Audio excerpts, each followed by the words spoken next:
সীমান্ত হয়ে নিজ দেশে ফিরে যাচ্ছেন ইরানের ঠাঁই নেয়া আফগানিস্তানের বহু অভিবাসী ও শরণার্থী। পরিবারের সদস্য ছাড়া বাকি সবকিছুই পেছনে ফেলে যাচ্ছেন তারা। নিরাপদ ভবিষ্যতের আশায় একসময় ইরানে পাড়ি জমান আফগানিস্তানের অন্তত ৪০ লাখ সাধারণ মানুষ। শৃঙ্খল জীবনযাপন ও কর্মসংস্থান গড়ে তুলে সবে সুখের মুখ দেখতে শুরু করেছিলেন মুক্তিকামী আফগানরা। তবে ভাগ্য সহায় হয়নি তাদের।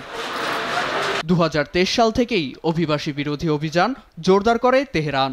তবে ইরান ও ইসরায়েলের মধ্যকার ১২ দিনের সামরিক সংঘাতের পর ৬ জুলাইয়ের মধ্যে সব অবৈধ অভিবাসী ও শরণার্থীদের দেশে ফিরে যাওয়ার নির্দেশ দেয় ইরান। সতর্ক করা হয় আইনের মুখোমুখি দাঁড় করানোর। মাসুদ পেজেশকিয়ানের সরকার জানায়, দেশের অর্থনৈতিক নিরাপত্তা ও জাতীয় নিরাপত্তা নিশ্চিত করতেই এই পদক্ষেপ। এ খবরে প্রতিদিন গড়ে ৩০,০০০ আফগান অভিবাসী ইরান ছাড়তে শুরু করে।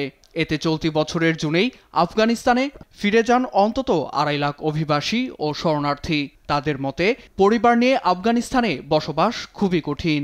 বিশেষ করে কর্মসংস্থান ও শিক্ষাঙ্গন থেকে নারীদের দূরে রাখা তালেবান সরকারের কট্টর আইন মানাও চ্যালেঞ্জ তাদের কাছে। অবৈধ অভিবাসীদের তাড়াতে চরম দুর্ব্যবহার করা হচ্ছে বলেও অভিযোগ তাদের। অভিবাসীদের দেশে পাঠানোর নামে এমন দুর্ব্যবহারে উদ্বেগ জানিয়েছে জাতিসংঘের আন্তর্জাতিক অভিবাসন সংস্থা IOM। একে মানবাধিকার লঙ্ঘন বলছে সংস্থাটি। নীরব দাস, নিউজ ডেস্ক, দেশ টিভি।